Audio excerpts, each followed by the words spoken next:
ఓం సాయిరామ్. సాయి బంధువులకు, సాయి టీవీ ప్రేక్షకులకు ముందుగా శ్రావణ పౌర్ణమి శుభాకాంక్షలు. అలాగే మన సాయి టీవీ 2 వసంతాలు పూర్తి చేసుకుని 3వ వసంతంలోకి అడుగు పెడుతున్న శుభ సందర్భంలో సాయి టీవీకి కూడా జన్మదిన శుభాకాంక్షలు. సాయి టీవీ కొత్త పాట విన్నారు కదా, ఆనంద సిరిల లోకం. నడుస్తున్న సాయి సచ్చరిత్ర, అనంతమైన సాయి యుగం కదా. నిజంగా సాయి టీవీనే దీనికి ప్రత్యక్ష సాక్షి. ఆ రోజు ఉన్న పరిస్థితుల్లో అక్షరబద్ధం చేయించారు బాబా గారు తమ లీలల్ని. ఈ రోజున్న టెక్నాలజీ మారిన రోజుల్లో, మారిన పరిస్థితుల్లో టెక్నాలజీ రూపంలో ఆయన తన సచ్చరిత్రను ప్రతిక్షణం ఇది సజీవమే, నడుస్తున్న సచ్చరిత్ర అని సాయి టీవీని మనందరికీ అందించారు.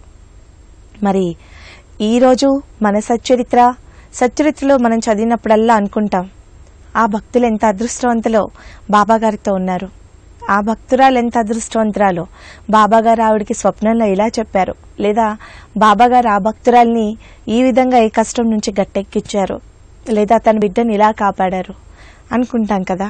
నిజానికి మనందరం కూడా అదృష్టవంతులు. బాబాగారు ఆ రోజు ఈ రోజు ఉన్నారు. ఆ రోజు ఆ దేహంతో ఉన్నారు, ఈ రోజు సాయి టీవీలో మనకు కనపడుతూ ఉన్నారు. అన్ని దేహాలు నావే, అన్ని రూపాలు నావే అని అనుక్షణం కనపడుతూ ఉన్నారు. ఇంకా అప్పుడన్నా భక్తులు ద్వారకామాయికి వెళ్లి కూర్చోవాల్సి వచ్చేది. ఇప్పుడు బాబా ఎంతో దయతో మన గృహాలనే ద్వారకామాయి చేసి మన నట్టింట్లో సాయి టీవీ రూపంలో కూర్చొని మనకి బోల్డ్ అన్ని అనుభవాలు ఇస్తున్నారు. భక్తులందరూ సాయి టీవీతో పంచుకునే అనుభవాలన్నీ సచ్చరిత్ర కాక మరేంటి? మనం చెప్పుకునే మన అనుభవాలన్నీ సాయి లీలలు కాకపోతే ఇంకేంటి? మనందరం కూడా నడుస్తున్న సచ్చరిత్రలో ఒక పాత్ర పోషిస్తున్న అదృష్టవంతులైన భక్తులం. మనందరం కూడా సాయినాథుని ప్రియమైన బిడ్డలం. మరి సాయి టీవీ 2వ పుట్టినరోజు సందర్భంగా ముఖ్యంగా సచ్చరిత్రలో భక్తుల అనుభవాల్లాగా మనం మన అనుభవాలు పంచుకోవడంతో పాటు, మాతో పాటు మేము టెక్నికల్గా ఎలా అయితే ఈ సాయి టీవీ అనే బాబాగారి వ్యవస్థలో సేవలు అందిస్తూ ఉన్నామో, అనేక ప్రాంతాల్లో వారి ప్రాంతాల్లో సేవలు అందిస్తూ సాయి టీవీకి వాలంటీర్స్గా స్వచ్ఛంద సేవలు అందిస్తున్న బాబా ఎంచుకున్న సాయి బంధువులు ఇటు తెలంగాణ వ్యాప్తంగా, ఆంధ్ర, ఉత్తరాంధ్ర, కోస్తాంధ్ర, మొత్తంగా బాబా ఎంచుకున్న, బాబా వెళ్లిన అన్ని గృహాల్లో కూడా సాయి బంధువులందరూ ఉన్నారు. ఇవాళ ముఖ్యంగా వాళ్ళందరితో మాట్లాడాలి. ఎందుకంటే ఒక్కొక్కరి గురించి చెప్తే ఒక్కో ఎపిసోడే అవుతుంది. సాయి ఎంచుకున్న సాయి బంధువులు వారు, సాయి టీవీలో వారు కూడా ముఖ్య పాత్రని పోషిస్తూ ఉన్నారు. ఇవాళ వీలైనంత వరకు ఆ సాయి బంధువులతో మాట్లాడే ప్రయత్నం చేద్దాం. మరో సాయి బంధువుతో మాట్లాడదాం. సాయిరామ్ అండి. సాయిరామ్ అండి. వాహిని గారు ఎలా ఉన్నారు? బాగున్నానండి. ఎవరు మాట్లాడుతున్నారు? నేనండి శ్యామల మాట్లాడుతున్నానండి, వైజాగ్ నుండి. శ్యామల గారు బాగున్నారా? బాగున్నానండి. లైన్ ఇన్ని రోజులకి ఇప్పుడు కలిసిందండి మీతో మాట్లాడడానికి ఫోన్లో. ఉదయం అయితే నేను విష్ చేయడానికని ఫోన్ చేశానండి. వాట్సాప్ కాల్ చేసినట్టున్నారు. హలో, వాట్సాప్ కాల్ చేసినట్టున్నారు. చేశాను, మీరు బిజీగా ఉంటుంటారు. అయితే ఎవరు తీయలేదు. సరే అయితే అని వచ్చి టీవీ పెట్టేటప్పటికి నేను విష్ చేయడం వస్తుంది. నేను కూడా చూసాను, మార్నింగ్ మీ విషెస్ చూసాను. అదే ఇంకా నాకు ఇంకెంత ఆనందం అనిపించిందంటే వెళ్ళి బాబాని గట్టిగా పెట్టేసుకున్నాను. అందుకున్నావా బాబా నా విషెస్ అని. మనం అసలు చాలా ఉన్నాయి మేడం మాట్లాడుకోవడానికి. రోజు అసలు మీరు ఎప్పుడు ఫ్రీగా ఉంటారో అప్పుడు తప్పకుండా మాట్లాడుకోవాలి. చాలా ఉన్నాయి అనుభవాలు. ఒక పాట పాడమంటారా మేడం? ఇవాళ సాయి టీవీ గురించి చెప్పండి. మీరు ఎలాగో సాయి టీవీ పుట్టినరోజు కదా. అవునవును. సాయి టీవీ మేము అనుకుంటాము, మా దృష్టిలో మా అనుభవం కూడా ఇదంతా ఒక నడుస్తున్న సచ్చరిత్ర, మనందరి అనుభవాలు. కానీ సాయి టీవీ కూడా దృశ్య రూపంలో ఉండే సచ్చరిత్ర, భక్తులందరికీ అనేక అనుభవాలు ఇస్తూ, బాబాని దగ్గర చేస్తూ, అందరికీ చాలా ఇష్టమైంది, అందరి గృహాల్లో ఒక ద్వారకామాయి అని అనేక మంది బంధువుల అభిప్రాయము. మా వరకు మాకు అది చాలా స్పష్టంగా తెలుసు. మీరు ఎలా ఫీల్ అవుతున్నారు? మేమైతే ఉదయం లేవగానే పెడతానండి సాయి టీవీ. ఇంకా రాత్రి 12:30 వరకు మా వారైతే ఇంకా అలా చూస్తూనే ఉంటారు. బాబాని పౌలింగ్ చేసిన తర్వాత అప్పుడు పాట వేస్తారు చూస్తారా, ఆ పాట విన్న తర్వాత అప్పుడు పడుకుంటారండి. ఆయనకి కూడా పౌలింగ్ చేస్తూ నేను రోజు బాబాని పౌలింగ్ చేస్తాను కదా, చేసి అప్పుడు పడుకుంటూ ఉంటాము. ఇంకా సాయి టీవీ గురించి చెప్పాలి అంటే ఇంకా ఏది నచ్చలేదని చెప్తామండి. ప్రతి ఒక్కటి సాయిదాస్ గారు సత్సంగం కానివ్వండి, మీ మాటలైతే ఇంకా అమృత తుల్యాలే. ఇంకా ఇంకా ఇంకెవరి గురించి చెప్పాలన్నా మాటల్లో వర్ణించలేనమాట. ప్రతి ఒక్కటి కూడా మేము అలా చూస్తూనే ఉంటాం రోజంతా. ఇంకేవి పెట్టనండి, ఇంకా అదొక్కటే చూస్తూ ఉంటాను. ఇంకా ఈ రోజు అయితే ఇంకా బాబాని పుట్టినరోజు ఈ రోజు అని చెప్పి బాబాని చక్కగా అలంకరించి బాబాకి సాయసం చేసి పెట్టి, సాయికి పుట్టినరోజు అంటే నీ పుట్టినరోజే అని చెప్పి నేను బాబాకి పుట్టినరోజు చేసి ఈ రోజు అంత ఇంట్లో బిడ్డ పుట్టినరోజు అయితే ఎంత ఆనందంగా ఉంటుందో అంత ఆనందంగా ఉందన్నమాట. నేను ఇంకా సాయిలీల గురించి చెప్పాలి అంటే అసలు నాకు తెలియని స్టోరీ ఒకటి సాయి టీవీ వచ్చిన తర్వాత వినడం జరిగిందండి. అంటే పారాయణలో కూడా లేదు, అది ఎక్కడా నేను చదవలేదు కూడా. తెలియనివి ఎన్నో చెప్తున్నారు, తెలియని విషయాలు ఎన్నో నేర్చుకుంటూ ఉన్నాం మేము. మహల్సాపతి గారికి ఒకరోజు బాబా గారు చెప్పడం జరిగిందని చెప్పారు, మీరు అందరూ జబ్బు పడతారు, కొద్ది రోజులకి మీరు కుటుంబం అందరూ కూడా జబ్బు పడతారని బాబా గారు చెప్పారు. అది చెప్పిన తర్వాత వాళ్ళు కొద్ది రోజులకి అందరూ కుటుంబం అందరూ జబ్బు పడ్డారు. అయితే ఊర్లో ఉన్న వాళ్ళందరూ వచ్చి వాళ్ళని మా వైద్యుని వద్దకు వెళ్ళమని చెప్తే వాళ్ళు వెళ్లకుండా బాబా గారిని అడిగితే బాబా గారు వద్దన్నారు, వైద్యుడి దగ్గరికి వెళ్ళొద్దన్నారు. మేము వెళ్ళాం అని చెప్పి అలా మా మంచం మీదే ఉంటే ఎవరు వేసుకోమన్నా కూడా వైద్యుని వద్దకి వెళ్లకుండా మందులు వాడకుండా బాబా గారు చెప్పారని అలా ఉండిపోయారు వాళ్ళు. అప్పుడు ఒక రోజు బాబా గారు మసీదు చుట్టూ తిరుగుతూ నీకు ధైర్యం ఉంటే నా వద్దకు రా అని సకటతో కొడుకు తిరిగిన పిదప వాళ్ళకి ఆ వ్యాధి నయమైంది అని చెప్పారు. అది నా జీవితంలో ఒకసారి అంటే ఇప్పటికీ జరుగుతూనే ఉంది.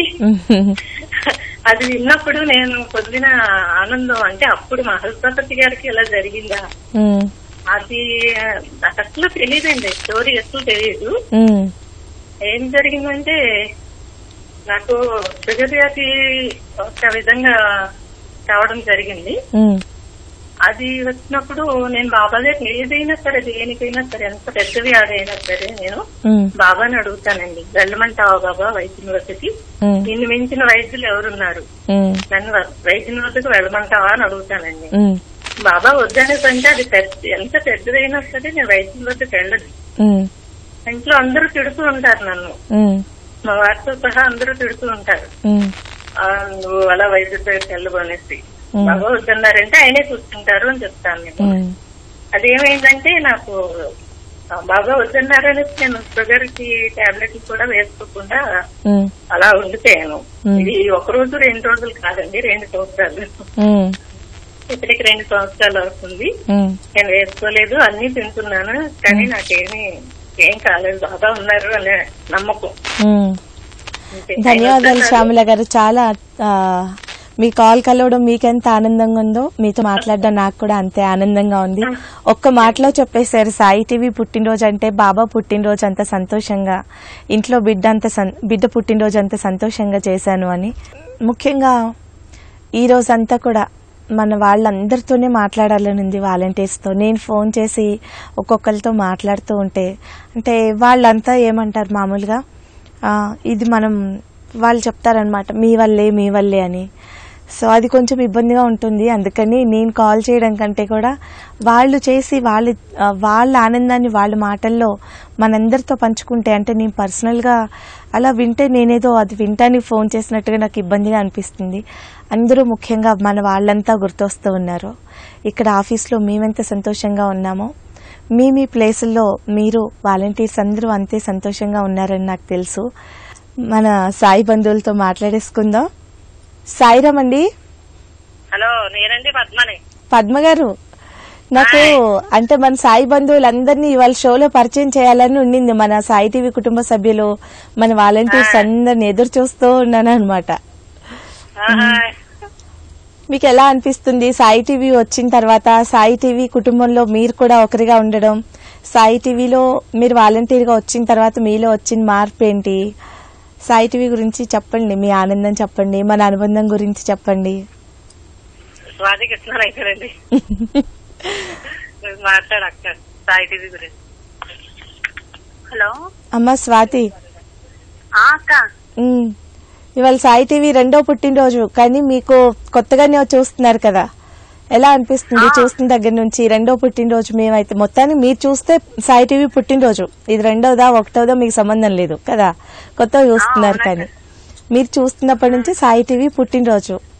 ఇంకా దాంట్లో మామూలుగా చూసే ప్రేక్షకులు అందరూ ఉన్నారు, కానీ మీరు ప్రత్యేకంగా ఒక రామచంద్రపురం నుంచి సాయి టీవీని రిప్రజెంట్ చేస్తున్నారు వాలంటీర్స్ గా ఉండి. ఎలా అనిపిస్తుంది? చాలా హ్యాపీగా ఉంది. ఇలాంటి అవకాశం మాకు బాబా ఇచ్చినందుకు చాలా హ్యాపీగా ఉంది మాకు. అసలు చాలా మంది ఫోన్ చేసి ఉంటారు మీకు, కాకపోతే బాబా మాకు ఎలాంటి అదృష్టాన్ని ఇచ్చారు. అసలు మీరు రావడం, అప్పటి నుంచి గురువు భిక్షగా చేయడం అసలు చాలా బాగుందక్క. ముందుగా ఏంటంటే అందరూ మామూలుగా భిక్ష చేస్తున్నారు, అన్ని బానే ఉన్నాయి. మనకేంటి టీవీ మామూలు ఫ్రీగానే వస్తుంది, ఛానల్ అందరూ బానే చూస్తున్నారు. హలో, వింటున్నానమ్మా. అందరూ బానే చూస్తున్నారక్క, కానీ ఆ వెనకాలండి మీరు ఎంత కష్టపడుతున్నారో ఎవరికి తెలియడం లేదు. ఆ వెనకాల అసలు ఆ ఛానల్ మనకి వస్తుందంటే వెనకాలండి ఎంత మంది కష్టపడుతున్నారు, ఎంత మంది కష్టపడితే ఒక సాంగ్ అవుతుంది అక్కడ. ఆ సాంగ్ నాకు గురుభిక్ష సాంగ్ చాలా బాగుందని అందరూ వచ్చి చెప్పారు కదక్క, కానీ ఆ సాంగ్ వెనకాల నుండి అంత మంది ఎంత కష్టపడ్డారో ఎవరికి తెలియదు. అది మామూలుగా సాంగ్ వేస్తున్నారు, వింటున్నాం అంత అలాగే అనుకుంటున్నారు. కానీ ప్లస్ మళ్ళీ ప్రోగ్రామ్స్ అన్ని వస్తున్నాయి, దాని వెనకాల నుండి మీరు ఎంత కష్టపడుతున్నారు ఏంటో ఎవరికి అర్థం కావట్లేదు. కానీ ఇప్పుడు మన సాయిబాబాకే వేస్తున్నాం అనుకో భిక్ష, అది ఏమనుకుంటున్నారు, ఇప్పుడు ఛానల్ వరకు అడిగా ఇంకో ఇలా ఛానల్ పెట్టారు కదండి, ఏదన్నా వాళ్ళకి సహకారం అందించండి అని చెప్పంటే ఏమంటారు, మేము సిటీ వెళ్తున్నామండి, మేము అక్కడ మంచి పెడతామని చెప్తున్నారు. అది మనం కాకపోతే ఇంకా బోలెడు మంది ఇస్తారు, కానీ సాయి టీవీకి మనమే ఎవరికి ఇవ్వాలి? సాయిబాబా రూపంగానే చూసుకుని భక్తులందరికి ఇదే నా ఇదే చెప్తున్నానక్క. షిరిడి వెళ్లి వేయడం కాదు, ఇక్కడ మనకి హైదరాబాద్ లోనే సాయి టీవీ అనే ఒక సాయి మందిరం ఉంది, దానికి భక్తులు ఇవ్వాలని కోరుకుంటున్నాను. చిన్నపిల్లవైనా చాలా బాగా అర్థం చేసుకున్నావు. అందులో చాలా తక్కువ టైంలో కదా సాయి టీవీతో మీ అనుబంధం, కానీ అందరికంటే ఎక్కువ 4 months ఎంత అసలు ఫోన్ చేయడం, మీరు రావడం, కానీ మాకు వచ్చాక తెలిసింది మీరు ఎంత కష్టపడుతున్నారో ఏంటనేది. అప్పటి వరకు మేము కూడా 4 days ముందే చూసాం ఛానల్. ఏమనుకున్నాం, మామూలుగా వీళ్ళు మాట్లాడుతున్నారు అంతే అనుకున్నాం, కానీ అక్కడికి వచ్చి చూసాక తెలిసింది మీరు అందరూ ఎంత కష్టపడుతున్నారు. ఒక ఛానల్ రావాలంటే ఎంత మంది కష్టం దాంట్లో ఉంది. కానీ ఇది మొత్తం సాయి భక్తులందరూ గమనించుకోవాలక్క ఈ విషయాన్ని. ఒకటి, షిరిడి వెళ్ళి ఇచ్చేదే దానం అని మాత్రం అనుకోకూడదు అక్క. షిరిడి లాంటి మందిరం మనకి హైదరాబాద్ లో సాయి టీవీ అని ఆఫీస్ ఉంది, దానికి కూడా మనకి ఉన్న దాంట్లోనే ఆర్థిక సహాయం చేయమని కోరుకుంటున్నాను అక్క భక్తులందరినీ. ఇది కూడా ఒక సేవలో పార్టిసిపేట్ చేయొచ్చు. ఇప్పుడు మీరు అక్కడుండి ఒక సేవ చేస్తున్నారమ్మా, మేము ఆఫీస్ లో ఉండి టెక్నికల్ గా సేవ చేస్తున్నాము. భక్తులు ఏదైనా ఇంకా వేరే సేవ సాయి తత్వ ప్రచారం కోసం చెయ్యొచ్చు అని స్వాతి చెప్తుంది. అలాగే మరో సాయి బంధువుతో మాట్లాడదాం. సాయిరామ్ అండి. గారు బాగున్నారా? బాగున్నానండి. నేను అంబేద్కర్ మాట్లాడుతున్నా, ఢిల్లీలో కూడా. చెప్పండి. కంగ్రాట్స్ అండి, 2nd anniversary. కలుస్తుందో కలవదో అని ఇప్పుడు సాయిబాబా సాయితో మాట్లాడి నాకు కలుస్తుందో లేదో సాయి అనుకుంటూ చేశాను. రింగ్ అయింది. 2-3 సార్లు వచ్చాను మీ ఆఫీస్ కి. మీ అందరికీ కంగ్రాట్స్. ప్రోగ్రామ్స్ చాలా బాగున్నాయి. ఏం చెప్పాలి, మేనేజ్మెంట్ కి, స్టాఫ్ కి ఇట్లాగే అంటే మెసేజ్ కూడా పంపించాను నేను ఫోన్ లో మార్నింగ్. అంటే నెట్ లేదు, సెల్ ఫోన్ నుంచి పంపించాను. మీ ప్రోగ్రామ్స్ మాత్రం చాలా చాలా చాలా చాలా బాగున్నాయండి. అంటే నాకు వీలైనంత మటుకి నేను కూడా హెల్ప్ చేద్దాం అనుకుంటున్నాను. అందరి బ్లెస్సింగ్స్ కావాలి. సాయి టీవీ అని 2 సంవత్సరాల పాప 2 years కంప్లీట్ చేసుకుని ఇప్పుడు 3rd year లోకి ఎంటర్ అవుతుంది. సో మరో సాయి బంధువుతో మాట్లాడదాం. సాయిరామ్ అండి. రమా గారు. సాయిరామ్ అండి. మన 2 సంవత్సరాలు పూర్తి చేసేసుకున్నాం. బాబా మీరు మాతో పాటు స్టార్టింగ్ నుంచి అలా ఉన్నారు. సాయి టీవీ వచ్చినప్పటి నుంచి, మొదటి ప్రోగ్రాం నుండి. ఏ జన్మలో బాబాకు రుణం పడున్నానండి. ఛానల్ స్టార్ట్ అయినప్పటి నుంచి మీతో ప్రతి బాబా ప్రోగ్రామ్ లో కంపల్సరీ నేను ఉండేటట్టు నన్ను ఎంచుకున్నారు. దానికి నేను చాలా రుణం ఉంటాను. చాలా సంతోషంగా అనిపించింది రమ్మ గారు మనం మీతో మాట్లాడినప్పుడు అంతా. అందరూ కూడా అంతే. మన వాలంటీర్స్ ఎవరైతే ఉన్నారో, మన కుటుంబ సభ్యులు అందరం మనం ఒకరి కోసం ఒకళ్ళు, ఒక కుటుంబంలో అక్క చెల్లెలు ఎలా పుడతారో అందరినీ ఒక జనరల్ గా చాలా సహజమైన ప్రేమ కలిగిద్ది.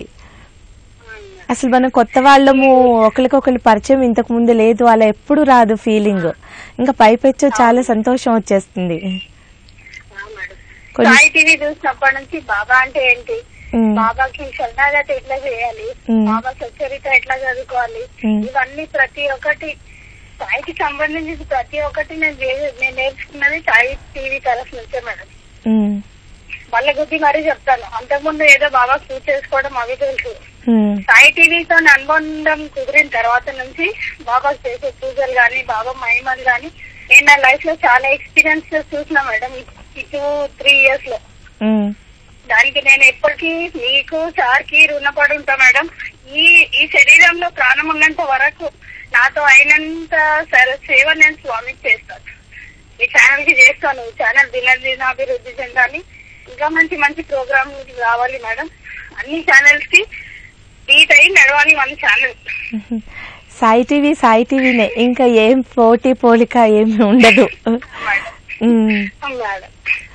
ఇంకా మంచి మంచి ప్రోగ్రామ్ చేయాలి మేడం. అర్పణ నుంచి స్టార్ట్ అయిన నా జర్నీ, నా బాబు చిన్నగా ఉండే అప్పుడు స్టార్టింగ్ ఛానల్ స్టార్ట్ చేసినప్పుడు కాల్ చేసి కొబ్బరికాయ ఎవరికి ఇవ్వాలని కాల్ చేసినప్పుడు ఇక్కడ ఎవరో మేరీపట్నంలో ఉన్నారంటే వాళ్ళకి ఇచ్చాను. అదే తర్వాత సెకండ్ టైం నుంచి నా జర్నీ స్టార్ట్ అయింది బాబా డివోటీ లాగా. ప్రతి ప్రోగ్రామ్ లో అందరూ వస్తారు కదా మేడం, కాల్ చేస్తారు, వస్తారు. అర్పణమే కాదు, డైరీలు తీసుకోవడానికి కాదు, వానలింగాలు, పాదుకలు ఏవి పెడతారు అవన్నిటికీ వస్తారు కదా. వాళ్ళకు మీ ఎక్స్పీరియన్స్ చెప్తుంటే మనం ఎక్కడున్నామో అని చేసుకుంటారు మేడం. ఒకసారి నేను ఒక్కొక్క వాళ్ళు ఓల్డ్ ఏజ్ వాళ్ళు కూడా వస్తారు మా దగ్గరికి. వాళ్ళ ఎక్స్పీరియన్స్ చెప్తుంటే మనం ఎక్కడున్నాం ఇంకా అని ఆలోచించే పరిస్థితి అండి నాది. బాబా గురించి వాళ్ళు ఇంకా కొత్త విషయాలు చెప్తారు. చాలా మంది అనిపిస్తుంది మేడం. సేవ చేస్తున్నాము కానీ బాబాకు మాత్రం మొత్తం శరణాగతి ప్రార్థన అంటారు కదా మీరు, అదైతే ఎప్పుడో చేసుకున్నా మేడం లైఫ్ లో. ఎప్పుడైతే సాయి టీవీలో స్టార్టింగ్ నేను అర్పణం స్టార్ట్ చేశాను, అప్పుడు మీరు ఇచ్చిన సజెషన్స్ తోనే నేను ఈ రోజు బాబాని ఇంట్లో పెట్టుకున్నాను. బాబాకి ఎట్లా పూజ చేయాలి, ఏం చేయాలి, సచరిత ఎలా చదవాలి, శివాన్ని ఏమంటారు. బాబా మా ఇంటికి వచ్చి దీక్ష తీసుకొని వెళ్ళింది మేడం. రంజాన్ టైంలో ఏ ముస్లిం అయినా ఫాస్టింగ్ ఉంటారు మధ్యాహ్నం.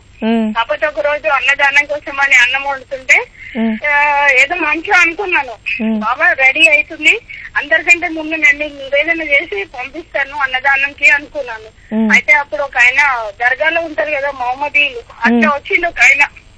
వచ్చి అమ్మ రోడ్యా దేవు ఖానా దేవు అని అడిగింది మేడం. గబగబా తీసుకెళ్లి పెట్టగానే తీసుకొని వెళ్ళిపోయిండు. రంజాన్ టైంలో మధ్యాహ్నం పూట అయితే ఎవరు తినరు కానీ ఆ రోజు ఆయన వచ్చిండు. ఏ ఇంటి దగ్గర ఆగలేదు మేడం, మా ఇంటికే వచ్చినాడు ఆ రోజు. మళ్ళీ మా బాబా నుంచి పంపించా, కొంచెం దూరం వెళ్ళి నేను చూసా, ఎవరికి కనిపించలే అసలు. ఆయన ఎక్కడి నుంచి ఎక్కడ వెళ్ళిండో కూడా తెలియదు మేడం. అటువంటి ఎక్స్పీరియన్స్ లో గుడికి వెళ్ళి వచ్చేటప్పుడు కూడా నేను ఎన్నో అనుభవించిన మేడం. అంతకు ముందు బాబా అంటే పూజ అంతే. రీసెంట్ గా సిటీ వెళ్ళాం, షిరిడీలో కూడా మంచి ఎక్స్పీరియన్స్ మేడం. ఆరతిలో నిలబడ్డ కళ్ళల్లో నుంచి నీళ్ళు పోతూనే ఉన్నాయి. థ్యాంక్స్. నేను ఎప్పటికీ మీకు రుణపడి ఉంటా మేడం. నా తర్వాత నా పిల్లలు కూడా సాయి టీవీ సర్వీస్ చేయడానికి ఎప్పటికీ ముందు ఉంటారు మేడం. సాయి టీవీ ఇంకా అందరి చేతులు, అందరు అందుకోవాలి చేతులు. మనం ఇంకా బాబా మనకి ఇంకా ఇంకా మంచి సేవలు ఇవ్వాలి. కొంచెం ఫైనాన్షియల్ పొజిషన్ అంత బాగాలేదండి. చేయాలని మనసులో ఉంది, చేస్తాను. బాబా నాకు కల్పించినప్పుడు నాతో అయినంత చేస్తా మేడం. చిన్న అమౌంట్ ఇవ్వడం ఎందుకు, పెద్దగానే చేస్తా మేడం నేను. ఆహా, మీ పిల్లలు కూడా అంటే అంటున్నాను అందరూ, కానీ ఇంకా అలా కొత్తగా అందుకునే చేతులు కూడా వస్తూ ఉండాలి అని అంటున్నాను రమ్మగారు. లేదు నేను చెప్తున్నా, నేను సర్వీస్ రూపకంగా నేను చేసిన ఇన్ని రోజులు అన్న రూపకంగా ఏ హెల్ప్ చేయలేదండి. లేదు, బాబా ఒక్కొక్కరికి ఒక్క అవకాశం ఇస్తారు రమ్మగారు. బాబా చేతిలో మనం పాత్ర లాంటి వాళ్ళము. మనం ఏమి కొత్తగా ప్రొడ్యూస్ చేయని అవసరం లేదు. మనం మన బాధ్యత నెరవేరుస్తూ ఉంటే చాలు. నేను ఒక్కదాన్ని కాల్స్ చేస్తూ ఉంటే మన వాళ్ళందరికీ ఎక్కువసేపు మాట్లాడలేదు. నాకు తెలియదు కానీ మీరు మాత్రం నాకు ఈ అవకాశం అయితే కల్పించారు మేడం. చాలా థ్యాంక్స్ అండి. సంతోషంగా ఉంది రమ్మగారు, ఎందుకంటే నేను పర్సనల్ గా కాల్ చేయడం, మాట్లాడడం అందరితో అంటే నిజంగా నాకు కుదరని పని. చాలా నెలల తర్వాత కూడా ఒక్కొక్కసారి మాట్లాడతాను, కొన్ని రోజులు కాదు. అప్పుడు కూడా చాలా బిజీగా ఉంటాను. ఈ షోలో అయితే అట్లీస్ట్ అందరితో మంచి మనస్ఫూర్తిగా మాట్లాడుకోవచ్చు, అందరికి కూడా మన అనుబంధం తెలుస్తుంది అని ఒక ఇష్టంతో ఈ షో ప్రత్యేకంగా మన వాలంటీర్స్ కోసమే అని అలా ఇష్టం ఉండింది. బాబా గారు అలాగే బ్లెస్ చేస్తే అందరు మన వాలంటీర్స్ అందరూ మాట్లాడతారు. తర్వాత ఇవాళ సాయి టీవీ 2వ పుట్టినరోజు సందర్భంగా ఇవాళ అది శ్రావణ సోమవారం వచ్చింది. పోయిన సోమవారం షిరిడీలో ఉన్నాను. షిరిడీలో శ్రావణ సోమవారాలు సాయంత్రం 6 గంటలకే బాబా గారికి సంధ్యాహారతి చేస్తూ ఉన్నారు. అదే మనకు కూడా లైవ్ వస్తుంది. ఒక సాయి బంధువుతో మాట్లాడదాం. సాయిరామ్ అండి. సాయిరామ్ అండి. పద్మ గారు మళ్ళీ మీరే వచ్చారా? 2 సంవత్సరాలు పూర్తి చేసుకున్న 3వ సంవత్సరంలో అడిగి పెడుతున్నా సాయి టీవీకి నా హృదయపూర్వక నమస్కారాలండి. సాయివాణి గారికి, అనిల్ గారికి కూడా ఈ అభివృద్ధిలోకి తీసుకొచ్చినందుకు వాళ్ళకు కూడా నా వందనాలండి. ఇలాగే సాయి టీవీ ప్రతి ఊళ్ళోనూ కూడా రావాలని కోరుకుంటున్నామండి. మేము చిన్న చిన్న పల్లెటూరులోకి ఇంకా రావడం లేదండి. అక్కడ ఎక్కువ సాయి బంధువులు అడుగుతున్నారండి, మాకు రావట్లేదని. వాళ్ళందరికీ కూడా ఈ సాయి టీవీ అక్కడ కూడా రావాలని కోరుకుంటున్నామండి. మేము మాకు తెలుసున్న వాళ్ళందరికీ చెప్తున్నామండి, ఇలా సాయి టీవీ వస్తుంది 93లోను, ఇలా బాక్సులు మార్చుకోండి అని చెప్తున్నామండి. దాన్ని ఎలా మార్చాలి, మాకు కూడా సాయి టీవీ రావాలి, మేము కూడా సాయి భక్తులు అని చెప్తున్నారండి. ఓన్లీ మెయిన్ ఊళ్ళోనే వస్తుంది, కానీ చిన్న చిన్న పల్లెటూరులో మాత్రం ఈ సాయి టీవీ రావటం లేదండి. వాళ్ళందరూ కేబుల్ వాళ్ళని అడుగుతుంటే తర్వాత వేస్తాం అని చెప్తున్నారండి. ఇంకా ఈ 2 సంవత్సరాలు పూర్తి చేసి 3వ సంవత్సరంలో అడుగు పెడుతున్నారు కదండి. ఈ 3వ సంవత్సరాలు కూడా ఇంకా చిన్న చిన్న పల్లెటూరులో కూడా ఈ సాయి టీవీ వెళ్ళి సాయి భక్తులు ఇంకా ఎక్కువ జనం రావాలని, ఈ సాయి టీవీని అభివృద్ధిలోకి తీసుకురావాలని మేము కోరుకుంటున్నామండి. మాకు ఈ సాయి టీవీ ఇలా పెట్టిన వెంటనే సాయి టీవీ అని వచ్చింది. ఏంటి సాయి టీవీ అనేది అని చాలా సేపటి వరకు సాయి టీవీలో చూసాము. తర్వాత పుస్తకాల గురించి చూసాము, మీకు ఫోన్ చేసాము, మీరు మా ఇంటికి వచ్చి పుస్తకం ఇచ్చారు. బాబాయే ఇంకా మా ఇంట్లో ఉండిపోయారు. ఆ బాబా మా ఇంటికి వచ్చిన కాడ నుంచి మాలో చాలా మార్పులు వచ్చినాయి. చాలా సంతోషంగా కూడా ఉంటుందండి. ఇలాగే ప్రతి ఒక్కరు సంతోషం పడటం కాదు, ఈ సాయి టీవీ అభివృద్ధి కోసం మనం ఒక 10 రూపాయలు ఖర్చు పెట్టుకుంటున్నాం. అందులో 1 రూపాయి సాయిబాబాకు సమర్పించుకుంటే అలా 10 మంది భక్తులు కూడా 10 రూపాయలు ఇస్తే ఆ సాయి టీవీ ఇంకా ఇంకా అభివృద్ధిలోకి తీసుకురావచ్చండి. మీరు చాలా కష్టపడి చేస్తున్నారు, మేము చూసాం వచ్చి. ఆ కష్టంలో ఎంతో కొంచెం ఈ సాయి భక్తులందరూ కలిసి కొంచెం సహాయం చేస్తే ఇంకా ఇంకా ఈ సాయి టీవీ అభివృద్ధిలోకి రావాలని కోరుకుంటున్నామండి. మా వంతు సహాయం మేము చేస్తామండి.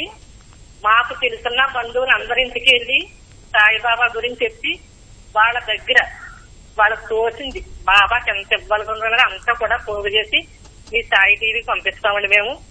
ఎందుకంటే చాలా కష్టపడుతున్నారు అనిల్ గారు, మీరును. ఏదో సాయి టీవీ వచ్చేస్తుందే చూసేస్తున్నాము అనుకుంటున్నాం అంతే మేము. కానీ ఈ సాయి టీవీ రాబట్టి ఎంతో మందికి ఎన్నో రకాలుగా మనశ్శాంతి సుఖం కూడా వచ్చిందండి. అలాగే సాయి టీవీ అందరూ చూసి మనకు తోచింది ఒక 10 రూపాయలకి 1 రూపాయన్నా బాబాకి ఇచ్చుకోవాలని కోరుకుంటున్నానండి నేను. పద్మ గారు, మీరు అంటే నాకు అసలు మీ గొంతే వినపడుతుంది. మీరు మాట్లాడుతున్నారు అంటే మీ రూపం కనపడుతూ ఉంది. సాయి టీవీ బాబానే అనే దానికి ఎన్నో నిదర్శనాలు ఉన్నాయి. పద్మ గారు ఇంకా లేటెస్ట్ గా ఇంకో నిదర్శనం అన్నమాట. సచరిత్రలో అన్ని ఎన్నో లీలలు ఉంటాయి. ప్రతి లీల దేనికదే అన్నట్టు పద్మ గారు కూడా నడుస్తున్న సచరిత్రకు సరికొత్త ఇంకొక ఉదాహరణ. మరో సాయి బంధువుతో మాట్లాడదాం. సాయిరామ్ అండి.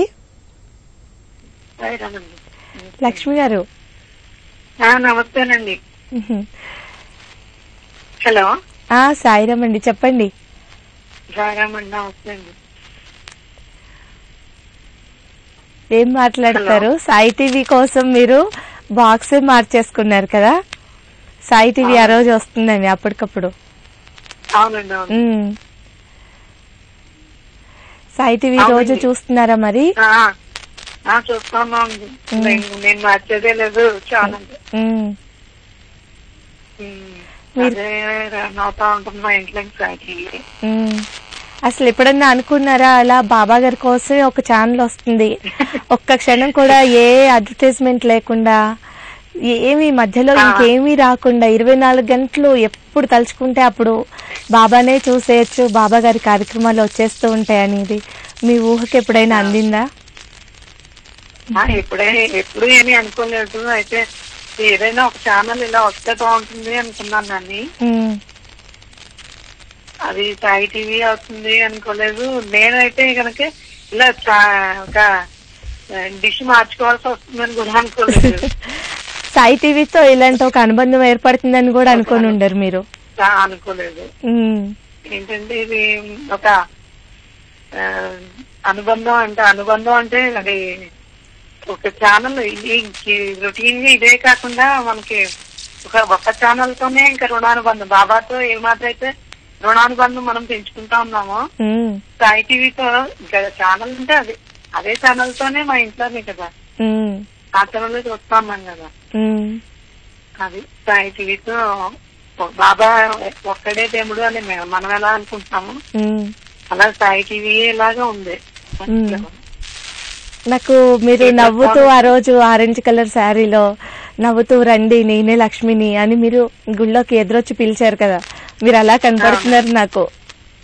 మన ఫస్ట్ టైం చూసింది మీ సంతోషము, మన రజని గారు, మన వాళ్ళంతా చాలా సంతోషంగా అనిపించిందండి. అందులోనూ అందరు లేడీసే కదా, ఇంకా సంతోషం అనిపించింది నాకు. చాలా చక్కగా సత్సంగం నిర్వహిస్తున్నారు, చాలా మంచి సేవలు చేస్తూ ఉన్నారు. మిమ్మల్ని కలవడం, మీతో అనుబంధం ఏర్పడడం మాకు కూడా చాలా సంతోషంగా ఉంది లక్ష్మి గారు. మన అనుబంధాన్ని బాబా ఇలాగే దీవించి సాయి టీవీతో పాటు మనం కూడా బాబా సేవలు ఇంకా విస్తరించాలి, ఎవరికి అప్పగించిన బాధ్యతలు వాళ్ళు చేస్తూ వెళ్లాలని కోరుకుంటున్నాను. మరో సాయి బంధువుతో మాట్లాడదాం. సాయిరామ్ అండి. సాయిరామ్ అండి. సాయి వారిని గారు, నా పేరు బిందు, నేను వరంగల్ నుంచి కాల్ చేస్తున్నాను. ఏం పేరండి? బిందు అండి. బిందు గారు చెప్పండి. బాగున్నారండి? బాగున్నానండి. మొట్టమొదటిసారిగా సాయి చేసి 2వ వార్షికోత్సవ శుభాకాంక్షలు అండి. థ్యాంక్స్ అండి. మీకు ప్రోగ్రామ్స్ అన్ని నేను సాయి టీవీ మొదలెట్టిన కానీ ఎప్పుడు చూస్తూనే ఉంటానండి ఫోన్లో, మొబైల్లో. మీరేంటి అసలు వాళ్ళు కొంచెం డల్ గా ఉన్నారా, లేకపోతే ఏదైనా డిస్టర్బెన్స్ లో ఉన్నారా? మీ వాయిస్ ఏంటి అలా ఉంది? అయితే నేను ఈ స్కూల్లో చేస్తానండి, వాళ్ళతో అరిచి నా వాయిస్ అట్లా పిల్లలతో కొంచెం అరుచుకుంటాం కదా ఎప్పుడు, అట్లా చెప్పి వాయిస్ ఇట్లా ఇదైంది. అంతే తప్ప ఏం లేదు, చాలా హ్యాపీగా ఉన్నామండి సాయి టీవీ వార్షికోత్సవం అని వల్ల. అయితే ఈ టెలికాస్ట్ చేసే ప్రోగ్రామ్స్ అన్నిట్లో నాకు సాయి అంకిత భక్తులు బాగా నచ్చేదండి, నేను ఎప్పుడు చూసేదాన్ని. అదొకటి. రెండోది వచ్చేసి కూడా అన్ని ఫాలో అయ్యి అన్ని ఎపిసోడ్స్ అన్ని కూడా. ఇంకా ఇప్పుడు థర్డ్ వచ్చేసి అనిల్ కుమార్ గారు చేస్తున్నారు కదా డైలీ అని, అదొకటి. అది కంపల్సరీ ఫాలో అవుతుంటానండి ఎప్పుడు. ఇంకా సాంగ్స్ అన్ని కూడా బాగా వేసుకుంటాను. మీరు ఫస్ట్ చేసిన లైవ్ షో పూర్తి చేసా ఆ రోజు 100 times చేస్తే కనుక ఇవాళ ఒక్కసారి చేయండి. ఇంకా అయిపోయింది, మీరు 100 times చేశారు కదా, అదంతా అయిపోయింది. ఇంకా మీరు ఎప్పుడు చేస్తే అప్పుడు ఫస్ట్ టైమే కలిసిద్దిలేండి. ఇవాళ ఫస్ట్ కాలే కలిసి ఒక్కసారి చేయగానే కలిసిపోయింది. ప్రతిసారి కూడా చేసినప్పుడల్లా కలుస్తుందండి, అది చాలా సంతోషం. ఇంకా అంతకంటే ఇంకేం ఇవ్వాలి బాగా చాలా సంతోషం. ధన్యవాదాలు బిందు గారు. మరో సాయి బంధువుతో మాట్లాడదాం. సాయిరామ్ అండి. హలో, నమస్తే అండి. సాయిరామ్ అండి. సాయిరామ్, సుజనీ గారులా మీ వాయిస్ లా ఉంది. హలో, ఏం పేరండి మీ పేరు? నా పేరు సుజాత అండి. ఓకే సుజాత గారు చెప్పండి. నేను రాజమండ్రి నుంచి చేస్తున్నా అండి. పొద్దున్న 11 గంటలకి మీరు టీవీలో మాట్లాడిన మాటలు విని నాకు మీతో మాట్లాడాలని ఇప్పుడు నేను చేస్తున్నా అండి. మీరు ఆ సాయి టీవీ రన్ చేయడానికి మీరు పడిన కష్టం, మీరు పడిన ఆవేదన అంతా నాకు చాలా బాధ అనిపించిందండి. అందుకని నేను నా వంతు కృషిగా నేను ఏదో ఒక సాయి టీవీ నడపడానికి చేయాలి, సముద్రంలో నీటి బొడ్డులాగని మీకు చేశానండి. నాకు సాయి టీవీ గురించి చాలా మంది చాలా అనుభవాలు చెప్తున్నారు, కానీ అవి చాలా చిన్న చిన్నవి. నా జీవితంలో జరిగిన చాలా పెద్ద పెద్ద ప్రత్యక్షంగా నాకు బాబా కనిపించి నాతో మాట్లాడినవి ఎన్నో సందర్భాలు ఉన్నాయండి. ఇలాంటి చిన్న చిన్నవి అందరితో పంచుకోవడం వల్ల నాలాంటి అభాగ్యులకి ఇలా సాయిని పూజ చేసి సాయి మార్గంలో నడిస్తే ఇలాంటి దారి దొరుకుతుంది అని అనుకోవాలని నేను ఇన్ని రోజులకి నాకు సహజంగా చాలా భయస్తురాలి. కానీ ఇప్పుడు అందరితో పంచుకోవాలని నా గురించి చెప్పాలనుకుంటున్నా అండి. చాలా సంతోషం, చెప్పండి. నాకు చిన్న వయసులోనే నా భర్త చనిపోయారండి. చనిపోయే ముందు ఆయన కొత్త బిజినెస్ స్టార్ట్ చేశారు. అది స్టార్ట్ చేయడానికి ఇల్లు, నగలు మొత్తం నా పేరున ఉన్నాయి. అన్ని కూడా బ్యాంకులో లోన్స్ రూపంలో ఎక్కడెక్కడ పెట్టారో కూడా నాకు తెలియదండి. ఆయన సడన్ గా చనిపోయారు. చనిపోతే ఇంకా అప్పుడు కూడా నేను బాబా ఎంత అన్యాయం చేసావు, నాకు నిన్ను నమ్ముకున్నందుకు నాకు ఇంత అన్యాయం చేసావని ఏడ్చాను. తర్వాత కొంతకాలం నేను ఒక నెల కూడా గడవకుండా ఇంక నాకు పిల్లలు కూడా లేరు, ఒంటరిగా ఉండటం అనేది ఇంక నాకు దుర్భరం అయిపోయిందండి. ఇంక బ్రతకడం అనవసరం అనుకుని ఆత్మహత్య ప్రయత్నం చేశాను. నేను చేసి ఒక 5 రోజులు హాస్పిటల్లో ఉండి ఇంటికి వచ్చిన తర్వాత కూడా నాకు ఒక్క క్షణం మళ్ళీ నేను మా వారిని చూడాలని తప్పించిపోతూ ఉండేదాన్ని. ఏడుస్తా పడుకున్నాను. తెల్లవారుజామున నాకు కల్లో నాకు అంటే బాబాయ్ ఆ రూపంలో వచ్చారని ఎలా చెప్పగలుగుతున్నానంటే అండి, నేను నాకు మా వారు వచ్చి లోపలికి వచ్చి సోఫాలో కూర్చున్నారు. కూర్చుంటే నేను వెళ్ళి నిజంగా నాకు మనిషిని చూస్తున్నట్టే అనిపించింది. ఒళ్ళో పడుకుని నడుము పట్టుకుని ఎక్కడికి వెళ్తే నేను ఇంత బాధపడ్డాను, నన్ను ఎంత కష్టపెట్టారు వీళ్ళందరూ అని చెప్పి ఏడ్చుకుంటే ఏవేవో చెప్తున్నాను. నేను ఏదో కొబ్బరి బొండం తీసుకురా తాగుతానంటే లోపలికి వెళ్ళేసరికి ఆయన లేరు. ఆ మరుసటి రోజుని నాకు నెల లోపు గుడికి తీసుకెళ్లాలి అని నన్ను గుడికి తీసుకెళ్లారు, బాబా గుడికి. తీసుకెళ్తే ఈ అక్షంతలు వేసేసుకుని నన్ను ఎత్తి మీద వేసుకున్నా, ఈ బొట్టు ఎక్కడ పెట్టుకోనంత కోపంగా బాబా మీద చాలా ఇంకా బాబా మీద పడి గుట్టేయాలి, ఇంత నమ్మితే నన్ను ఇలా చేశారు అని అంత కోపంతో అలా చూస్తుంటే నాకు అక్కడ ఏం కనిపించిందంటే మా వారి రూపంలో అక్కడ బాబా వచ్చి కూర్చున్నట్టు నాకు కనిపించింది. ఇంకా నాకు కృతజ్ఞత ఇంకా అంటే ఆ కళ వచ్చిన తర్వాత నేను ఎంత ఫ్రీ అయ్యానంటే అంత ఫ్రీ అయ్యానండి. ఆ తర్వాత నన్ను ఇంకా ఇంట్లో ఉంటే అదే ఆలోచనతో ఉంటామని మా సిస్టర్ ఇంట్లోకి పక్కగా మార్చారు. అక్కడ ఇంక నేను మామూలుగా సరదాగా నేర్చుకున్న ఎంబ్రాయిడింగ్ బిజినెస్ చేస్తూ ఉండేదాన్ని. చనిపోయాక మానేస్తే మళ్ళీ మీరు మొదలు పెట్టాలనేసి మొదలు పెట్టారు. ఇంకా 1 సంవత్సరం కాలంలో మీరు నమ్మరు ఎన్ని నిదర్శనాలంటే అండి, నేను ఎక్కడెక్కడి నుంచో పెద్ద పెద్ద ఆర్డర్లు వచ్చేది చేసేదాన్ని. 1 సంవత్సర కాలంలో 15 లక్షలు అప్పు తీర్చి ఇంకా నేను నా చేతిలో కూడా కొంత డబ్బు సంపాదించుకోగలిగానండి. ఆ తర్వాత కూడా నాకు ఆయన గుర్తొచ్చి ఏడుస్తున్నప్పుడల్లా బాబా ఒక మూల కూర్చుని నన్ను చేతితో ఇలా పిలుస్తుంటే నేను ఆత్రంగా పరిగెత్తికెళ్ళి పడిపోయి ఒళ్ళో చుట్టుకుని ఏడుస్తుంటే నన్ను వీటి చుట్టూ పెనవేసుకుని పట్టుకునండి, నువ్వు మళ్ళీ నీ ఇంట్లోకి వెళ్తావు, అక్కడ కూడా నేను నీ చెయ్యి వదలను అని చెప్పి నాకు మాట ఇచ్చారు. ఆ మాటను ఇప్పటి వరకు నిలబెట్టుకుంటానే ఉంటారు. ఏ చిన్న విషయంలోనన్నా నేను ఏది కావాలని ఎప్పుడు బాబాని అడగను, నాతో ఉండు, నాలోనే ఉండు, అతి తొందరగా నీ దగ్గరికి తీసుకెళ్లి బాబా అని మాత్రమే అడుగుతానండి. నాకు ఏదన్నా కష్టం వచ్చిందంటే వెంటనే అది మళ్ళీ ఒక మధ్యాహ్నం అయ్యేసరికి నాకు అది తీరిపోతా ఉంటది. ఇంకప్పుడు నేను అనుకుంటాను అసలు ఎక్కడో లేరు బాబా, నాలోనే ఉన్నారని ధైర్యంతో జీవితం ఇలా ఈడ్చుకొస్తా ఉంటాను. ఇంక ఇలాంటివి చెప్పాలంటే ఎన్నెన్నో ఉన్నాయండి నాకు. సుజాత గారు, సాయి టీవీ ప్రస్థానంలో నేను చెప్పింది విని మీరు ఎలా అయితే బాధపడ్డారో, ఎలా అయితే కనెక్ట్ అయ్యారో, ఇప్పుడు మీరు చెప్పింది కూడా ఎంతో మంది కనెక్ట్ అయ్యి ఉంటారు. మీరు ధైర్యం చేసి బాబా మీద ప్రేమతో అందరికీ తెలియాలని మీరు చెప్పినందుకు ధన్యవాదాలండి.